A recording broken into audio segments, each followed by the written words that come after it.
Hello, everyone. Thank you so much for joining. Today, I'm Jane Carlin, Library Director at the University of Puget Sound and a member of the board of PSBA. And welcome to our first Lunchtime Conversations with book artists. And I'm so delighted to be joined by collaborator, colleague, and friend, Amanda Clark. Thank you, Jane. I'm Amanda Clark, the Dean of Library at Whitworth University, and we are so excited to bring you this new series. It's wonderful to connect across the state and across the country to highlight a book artist, and today is Steve Miller. You're so true and so correct, Amanda. The one silver lining of COVID is the fact that we can have these great Zoom opportunities. And I don't know if you're like me, but often I sign up for something at night and then I realize I'm in my PJs and ready to go to bed, or a weekend presentation and I'm out raking leaves. So right now I have my yogurt and my apple and we're ready for a lunchtime conversation.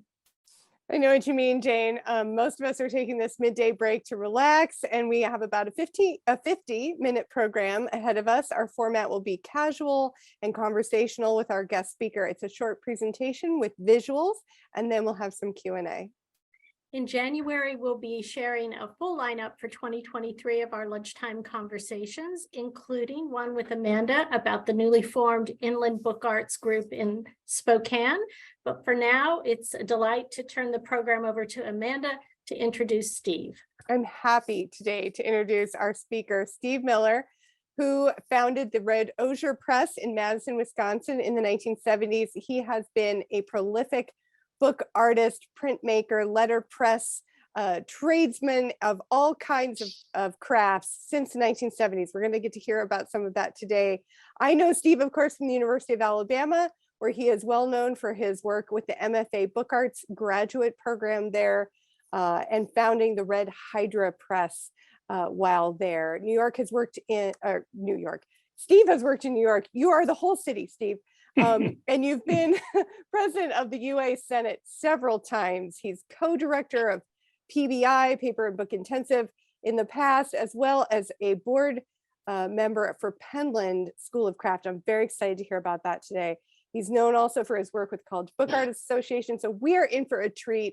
Steve, I'm going to hand this over to you to share your screen and tell us a bit more about Penland first and foremost. Welcome, Steve. All right. Well, hey, thank you very much. It's so great to be here during your lunch hour. What an honor to be able to. Thank you very much. It's such an honor to be here. I really appreciate it. And Amanda and Jane, thank you so much for the invitation. So I'd like to walk you through a little bit of what I do, what I think about. And when we talked about it ahead of time, it seemed like maybe y'all would be interested in the Penland School of Craft in North Carolina, which I love and I'm passionate about. And then maybe about Cuba and some book projects that I've worked on and collaborated with Cuban artists. And then just some other, things that I'm working on right now. So this is last week when I was driving up to my beloved Penland School of Craft. I taught there letterpress printing first in 1989. And after I taught that class, the class was finished and I was driving away and half of my heart left there at Penland. And continues this day. Half of my heart is here in my home, half is at Penland. Why?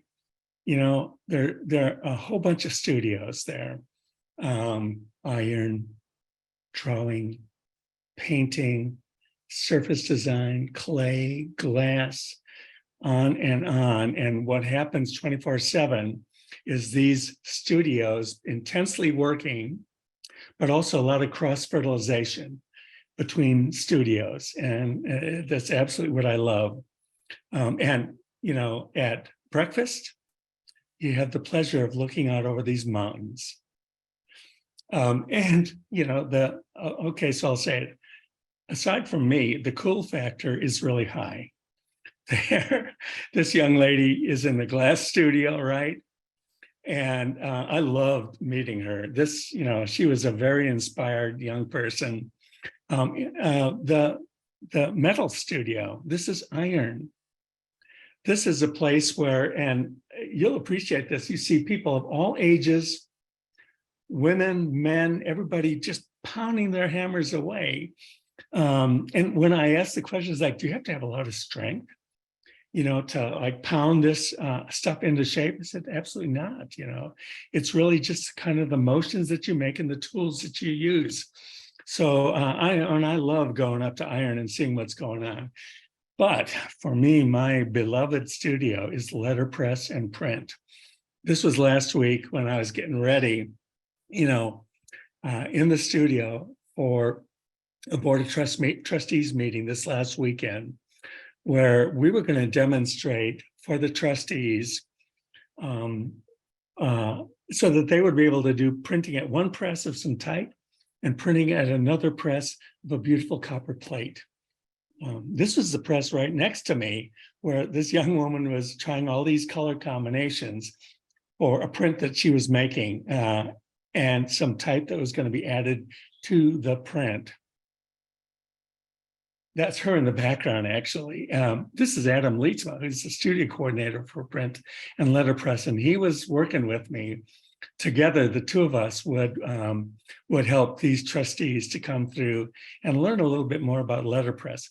This is a beautiful antique copper plate that we use for the print part. And look, I would say, behold, because this turned out really well, where first at one press with Adam, helping people through, the type was printed. Everybody would put their piece of paper in, roll a cylinder, make the type, then come over to me, do the same, put their paper into the press, roll slowly over this beautiful, beautiful image. So it was quite successful, I thought. Okay, there are a few photographs in here about streets in Cuba, but for the most part, it was about work that I've done and with people that I've worked with in Cuba. Inside of Old Havana, right in the sort of dead center of it, is the Taller Experimental de Grafica, right at the end of this little street here, Experimental Graphic Studio. There's a wonderful gallery out front. And this artist, Octavio, is showing his work right at this moment that I was there the last time. Last time I was in Cuba was 3 years ago. And then things absolutely fell apart with COVID. And with increasing problems between our government and their government, creating real hassles, to be able to get in. Right now is a terrible time actually to try to go to Cuba because there's a tremendous food shortage. COVID has been a problem. The government has been weighing down heavily on, dissidents, people who want to eat. So it's a tough time there, although I still stay in contact almost daily with a couple of the artists. Behind that gallery is this beautiful, beautiful space with all different kinds of mark making, print making tools, etching presses, litho presses, hand presses that I use, just to make linoleum cut prints. Early on, I did this book with Julio Peralta, whose work is only in skeletons. And that's sort of a tradition. You see that sometimes with Mexican printmakers, but here in Cuba, his own twist.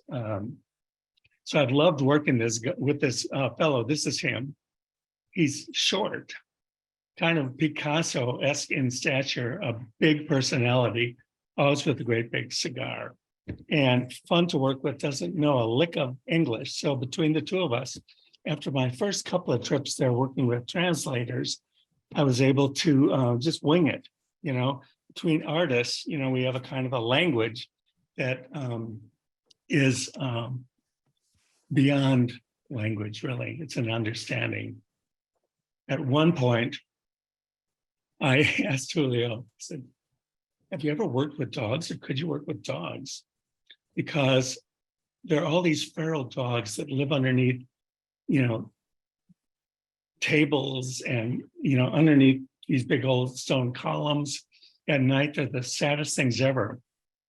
But he said, oh yeah, I can work with dogs. And I had taken photographs of many of these feral dogs that I really loved. On the next trip, I brought him back these photographs, and he made these prints from them that I used in this book that a friend of mine, Kate Cullum from Slap Out, Alabama, wrote these poems because of these prints. I was at Penland when I was working on that neon green one. And to print like this, you print the black linoleum cut first, and then a block the same size on top of it. And the color, the image pops through the color. So I was at a press at Penland, and I mixed this, what I hope would be neon green. And I took a proof of it on top of the block. And I was like, oh my God, that's so great. And I just started sweating, and I ran down to the coffee shop, and I got another great big coffee. And I ran up, to the shop, and I printed it. But that's what happens. The things happen by accident often. This project with Julio, I was like, all right, let's make this little tiny Kama Sutra. It'll only be 4 inches by 4 inches. I'm telling him, and he was like gung-ho with this idea, a Cuban Kama Sutra. It took 4 years for me to get the images back from him on a trip to Cuba.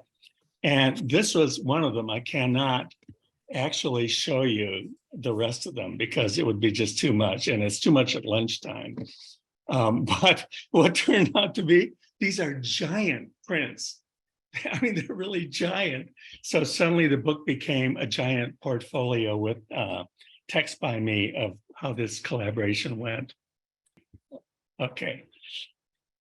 These are the graves of some of Hemingway's favorite cats at Finca Vigia, and his boat that he used, in the Gulf of Mexico, hunting for Japanese submarines, right? So this is at Hemingway's home, and that's in his house. All right, so Rito made this book, and he designed the binding around seeing us coming. I've been to Cuba 15 times, and many of those times with my students to finish off books that we started working with Cuban artists and printing a lot of the text parts in Alabama and some of the art parts, and then coming back and finishing the art part and the book bindings in Cuba. So Rito had seen, us working on bindings, and based on that, he showed me this book the next time that I came, to Cuba. And this is him on the right. On the left is Alejandro Sainz, somebody who I've worked with often, and these are, you can tell Cuban artists will look you right in the eye and share your excitement and enthusiasm and creativity. So this is one book that I did. Actually, this is a text by Mary Weiner, who's part of this group right now. Mary is a great Wisconsin poet, and she created all these evocative words for these lino cuts by Alejandro. It's important to share at the end of a day with some cerveza or some beer. They're sitting on the edge of Havana Harbor. Ramon Vargas is a poet is a printmaker I've worked with often. Has these very mysterious kind of prints, hard to figure out what the heck is going on. This is him. And somebody, again, he doesn't speak any English. He now lives in Miami. He just moved there a couple of years ago and still doesn't speak any English. But he and I talk a lot. And of course, these mysterious things, what do they all mean? So I did a book with Omar Perez, who's a Cuban poet, who's actually his mom, he's the son of Che Guevara. She lives upstairs from him. And he and I worked on this project together with Ramon's beautiful prints. I think there are over 20 of them in this book. It's a big book to make. And this fellow voice pointer is a a poet from Alabama that I met at a great literary conference. And I heard him read his poems, and it just moved me. He completely took over the courthouse that he was in. And it was something special. So at the end of this weekend, I got with him and said, let's make a book together. I didn't realize that it was his first book of poems. This is him. This is the outside of the cover. And images, again, by Alejandro Sainz.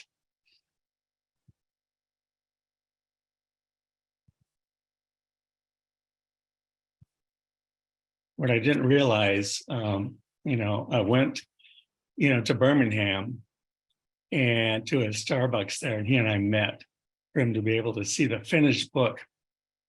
And he was so excited, and I did not know up until that time that it was his first book of poems. And he died 3 days after of a heart attack. So he was able to see his book. And I was so glad that he got to see it and share it with his mom. And I ended up, selling the whole edition in support of his family with the little kids. It was a great event. And you know what? It's like you work with somebody at this level of collaborating on a book. And that means I get to choose the artist, I get to choose the poet. But really, you develop a bond that's way beyond. It's a true collaboration in books, and it's what I love. When I'm done with a book, I'm really just done with it. But a community, a gathering of friends has been developed. So anyway, it was really hard. That was a hard moment. This is a book that I'm going to print this winter. Alioski, Cuban artist who I met in Havana a number of times, who's now moved to Minneapolis, has made these, I think, incredible drawings. He's still in the process of adding more drawings to this book, but I just love it. And it comes in 3 sections. And I've written about some of my experiences in Havana for the 3rd section. And again, Mary Weiner is a part of this group right now that you see on your desktop. And she and I and Jane Marshall, a Birmingham artist, are making this book together that I'll print next, called Exactitude Along the Water. And, in the past, I've always said, and I say to my students, if I want some art to be in a book, I don't want a book about a duck to be illustrated or accompanied by a duck. I want to be more creative, more edgy than that. Almost the opposite of what a poem is about is sometimes what I really want to do, with the art part. But I tell you what, and I know Mary will agree, Jane does these incredible nature drawings. And this book of poems is based in nature. I asked Mary to bring that to the table. So I don't mind that this book that I will print next, a coyote is next to a poem about a coyote. So that's, guys, that's all I have right now for you. And I'd love if you have any questions to ask at all about this kind of stuff. If you'd like to ask any questions. Steve, those lino cuts were incredible. Yeah, I love making books with lino cuts in them. It's really quite exciting to print it right from the linoleum, in the bed of the press.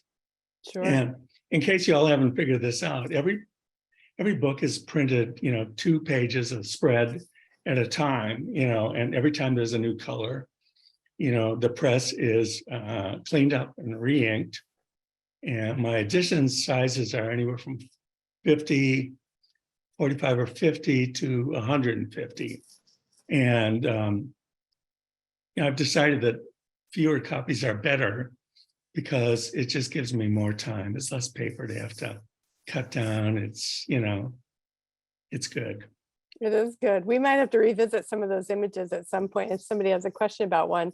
But one thing that popped up a few times is the name of your press, of course, the Red Hydra Press. Where did that come from? Where does that name stem from? You know what?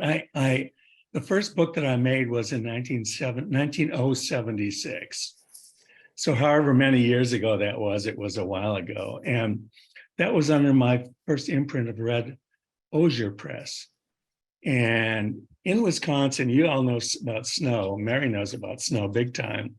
One of the things that sticks up from the ground, from the snow, are the red stems of the red osier dogwood, right? And for me, making my first books, my first objects, when I first ran some proofs of a poem that I'd written on a Vandercook proof press, for the first time, this young poet guy felt like I was grounded, like I landed on the ground rather than floating 9 feet above the ground as a poet boy. So the red osier dogwood for me represented that. And then, when I moved to Alabama and left New York City, where I'd been for 9 years, working on books with my partner at the time, with my press partner at the time, Ken Botnick, I moved to a new life, but I wanted to keep Red as part of the name of my new imprint. And Red Hydra, you know what hydras are, if they're single cell little things. If you chop a leg off, it'll grow a leg back. And that's all it felt like to me. It's like, chop part of me off and I'm going to keep going. I'm going to keep rowing with this. So nothing has managed to stop me yet.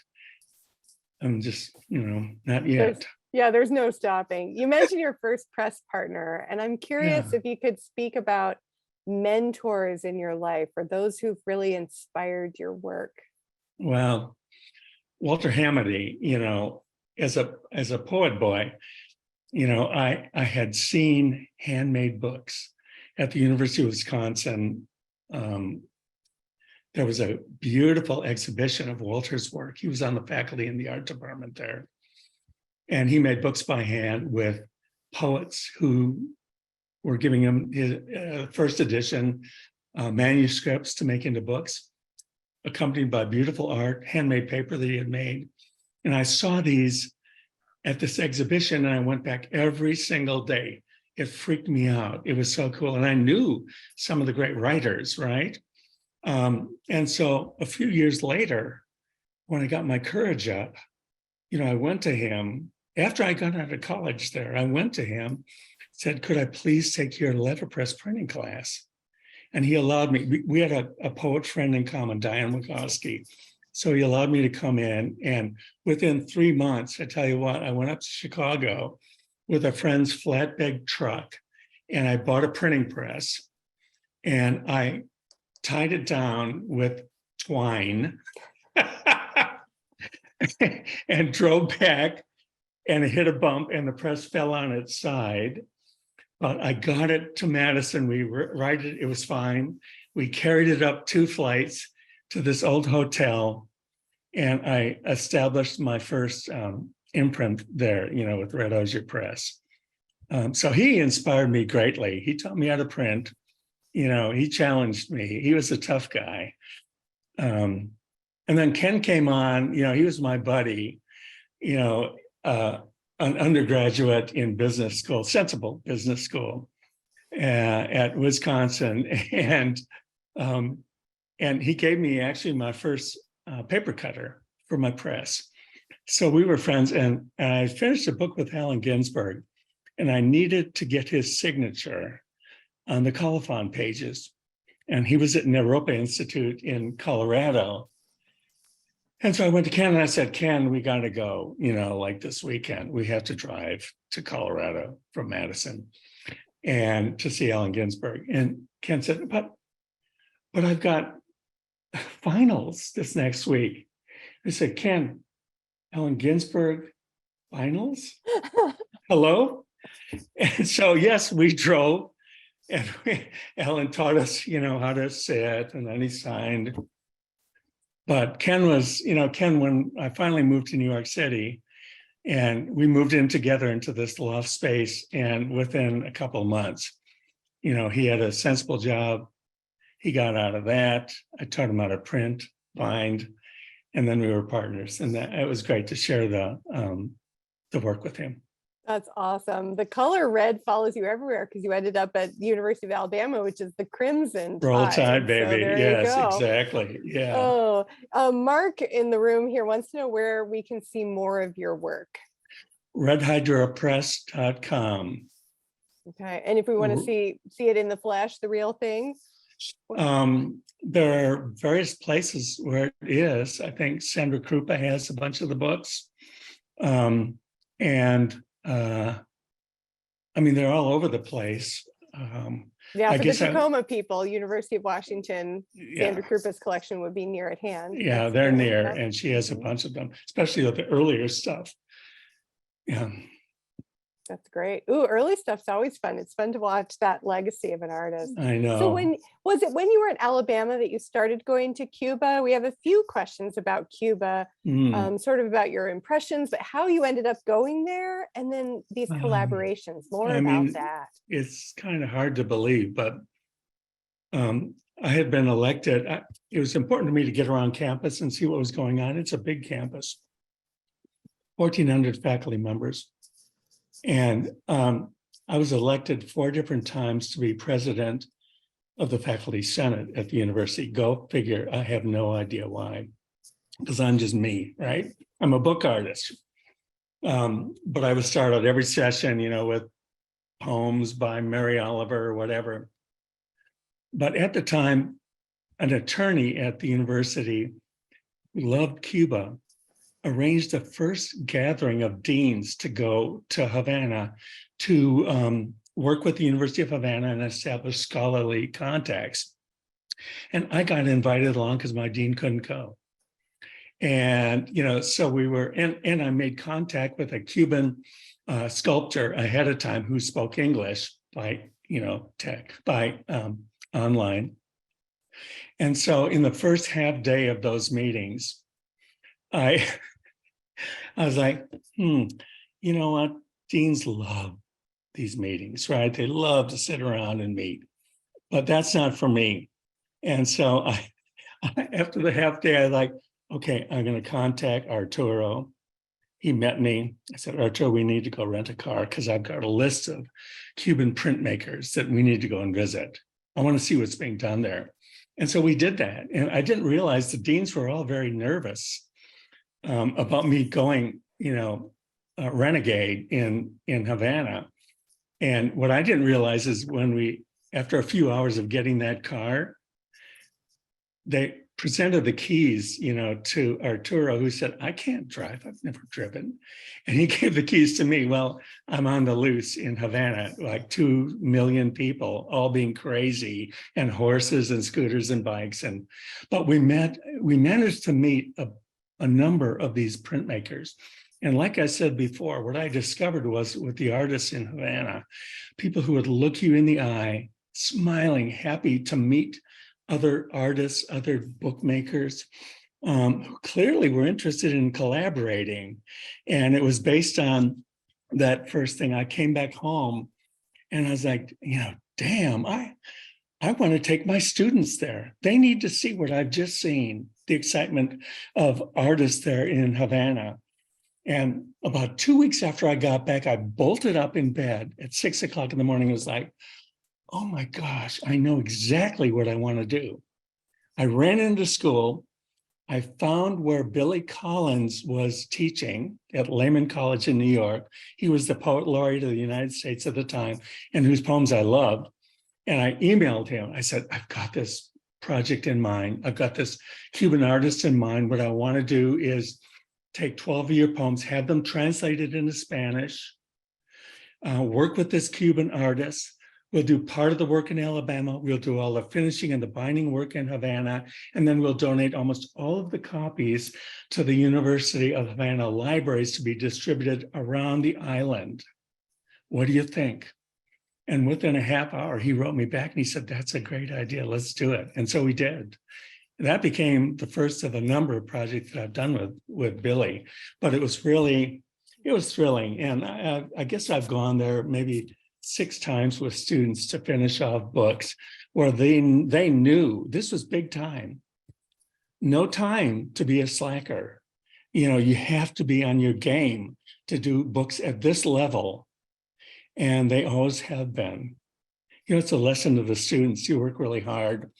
In the end, they had to raise their own money to get there. Although we did find some people who were willing to share the expenses.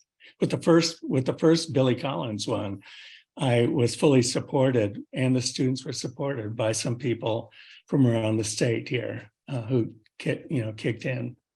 So. That's awesome. Yeah, one of the questions in the chat was about the collaboration and how the books were made, part of it being made in Cuba, part of it in the US, but I think you just said that, and then they were assembled. And so, yeah, all the stages of that collaboration.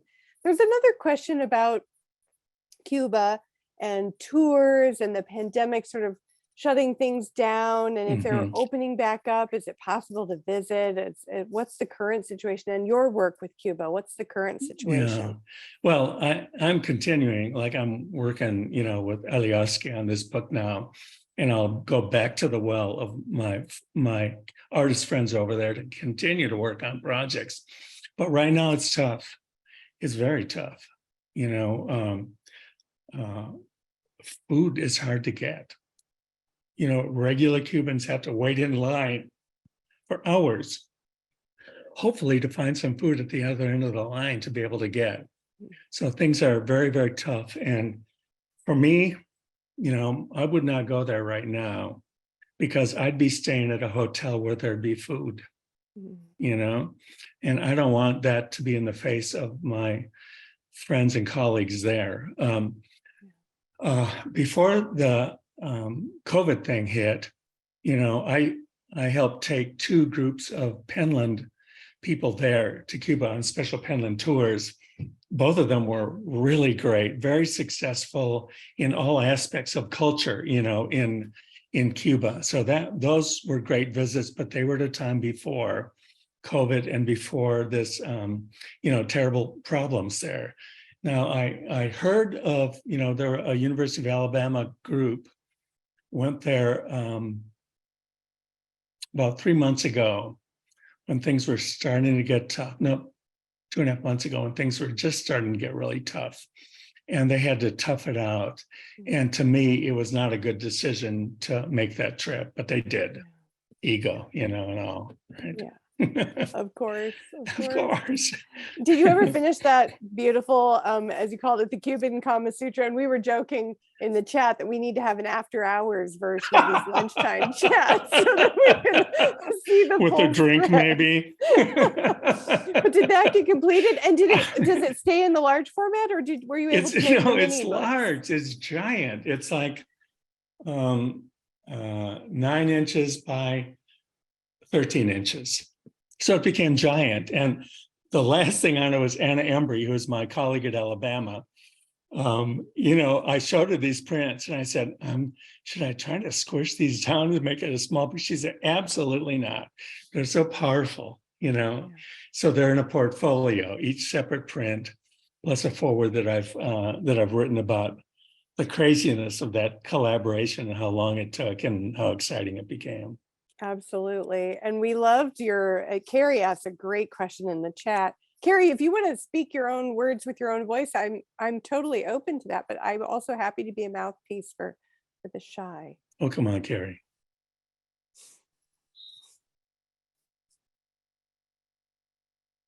Well, her question is, I know, I'm just going to jump right in. Her question is, how do you decide to pair a particular poet's writing with a particular visual artist? And you spoke a little bit about this, about the the intentional sort of dialogue and non-dialogue, but it's a great question. How do you do that? It is. And it's, how do you make those kind of decisions? Well, I try to keep my ears open for poets whose words I really love, and I will only publish something if I love it. I truly have to love something to spend the amount of time it takes to design, do all the printing, all the buying, all of that stuff.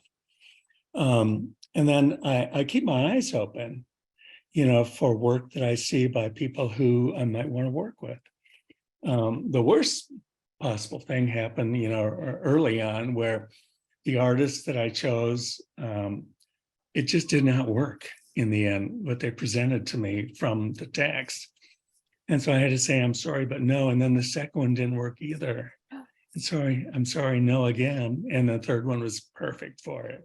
But generally the first time, and I'm able to, I'm able to consult with both the poet and the artist, if something needs to be tweaked, right? Mary will affirm that, Mary Weiner, because, that's happened in the past where we've gone over some things. As like, Mary, what about that word, And so we have, actually, it's really fun because poets, and there may be poets in this crowd, will probably agree that having somebody really read something cleanly, can make a big difference in the finished thing.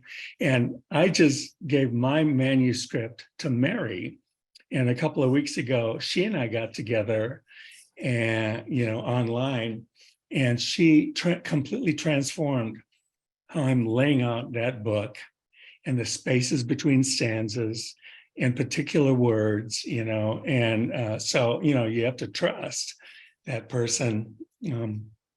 But yeah, it's fun actually making that combination. And then like with Mary's book right now, I've surprised her with how I pair the imagery with her work.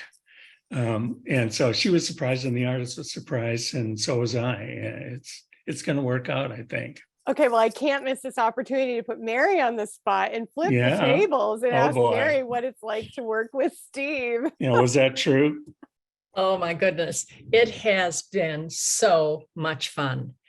And by fun, I mean, it's serious fun a lot of times, where we sit down, we go back and forth, and then there's a big long silence, and then we go back and forth, and then we'll go like, yes, that's going to work. And I've known Steve forever in his other lives, and know what his sensibilities are about nature and language and art and poetry. And I feel like we've had an incredible bond. And this has been so delightful to hear the story retold that I've heard, in the past about Cuba and all those wonderful Cuban artists. And I have most of his books, which is wonderful. And we worked on a Cuban project together, a great big print. Yes, we did. Early a long time on, ago. yeah. Yeah. It's been And fun. we have co-taught at Penland too. It's in yes, we did. Penland was a wonderful experience for me too. And that's I was there because of Steve. And for a couple of years, and working with students that were printmakers, paper makers, and they weren't poets. So we worked on coming up with some poetry ideas that they would then print of their own work. And that was just one of the best, most fun things I've ever done. That's marvelous. Well, we're closing in on our time here shortly, Steve. It's been a rich romp through all kinds of projects. And I always like to leave a question for the aspiring artists who watch these interviews, and just to offer, and you spoke to my class last year, Steve, of young students. What word of advice do you have on casting out on a career like the one you've done, something you would have done differently, or just a pearl of wisdom?